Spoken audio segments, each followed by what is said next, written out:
Di tahun kedua pelaksanaan, publik mencatat sejumlah persoalan terkait dengan pelaksanaan program unggulan pemerintah makan bergizi gratis. Salah satunya adalah terkait dengan kasus keracunan. Tetapi tidak hanya itu, ada juga sejumlah persoalan lain, mulai dari pengawasan hingga penggunaan anggaran yang kemudian menjadi pertanyaan publik.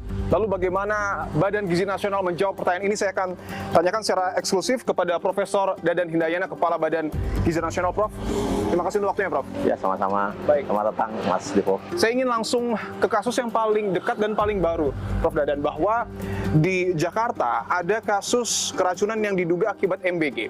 135 siswa dan guru mengalami keracunan. 72 diantaranya harus menjalani perawatan. Apa penjelasan dari BGN? Mengapa kasus keracunan kembali terjadi di ibu kota? Ini adalah salah satu kejadian di mana bentuk kelalaian terjadi di lapangan, dan atas nama Badan Gizi Nasional saya menyampaikan turut prihatin untuk para penerima manfaat yang mengalami kejadian dan mohon maaf atas kejadian tersebut. Dan kami sedang melakukan investigasi secara detail kurang lebih penyebabnya apa, karena dari hasil saya ke lapangan ada orang tua siswa yang mencicipi baksonya saja terkena. Gitu. Jadi bukan dugaan kami tadinya kan disebabkan karena sausnya yang sudah terlalu lama dipanaskan. Untuk sementara SPPG-nya kita suspend. Ya.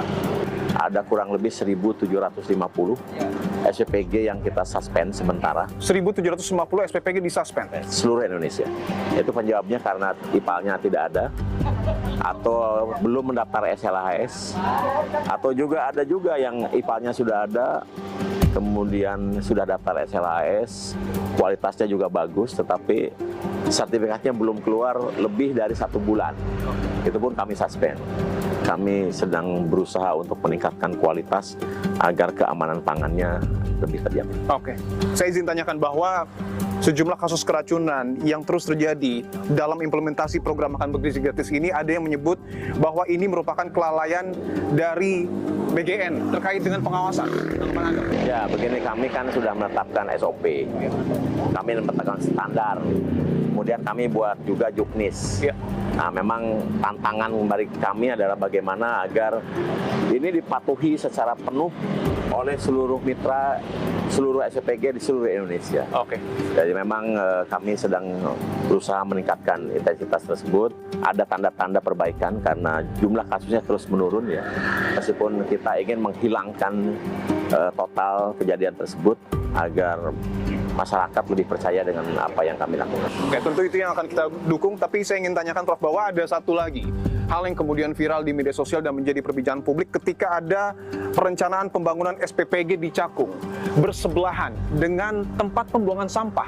Apakah itu memang sesuai dengan standar yang kemudian ditetapkan oleh BGN? Enggak, justru kami tidak akan pernah meloloskan. Tidak akan pernah meloloskan. Tidak akan pernah meloloskan satu ya SPPG yang berdekatan dengan tempat pembuangan sampah. Kemudian 2 SPPG yang berdekatan dengan kandang hewan. Ada 2 poin, artinya SPPG tidak boleh dibangun berdekatan atau bahkan berdampingan dengan tempat pembuangan sampah dan juga kandang hewan. Dan saat ini kita berada mungkin di salah satu SPPG di kawasan Babakan Madang ya, Bogor, Jawa Barat. Sebenarnya untuk yang paling proper atau paling layak SPPG ini berdiri, tata letaknya seperti apa, Prof? Mungkin bisa dijelaskan dari SPPG ini. Dalam standar kami itu bangunannya 20 kali 20. 20 kali 20? Ya, dengan luas lahan minimal 600 meter persegi.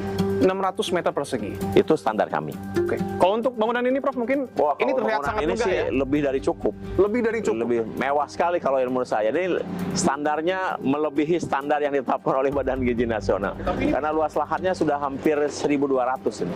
Oke. Ya. Dan ini kebetulan SPPG yang awalnya merupakan mitra yang bergerak di bidang catering. Bergerak di bidang catering. Boleh saya tunjukkan, mungkin ini masih boleh. Ada namanya ya? Dan ini adalah salah satu mitra yang merupakan pionir yang berkontribusi positif terhadap program makan bergizi gratis karena sudah mulai operasional dari tanggal 13 Januari 2025. 13 Januari. Kami kan mulai program 6 Januari 2025 dan ini 13 Januari 2025 dengan kualitas yang sangat baik. Dan saya kira ini bisa menjadi contoh untuk yang lainnya. Boleh kita lihat, Prof? Oke.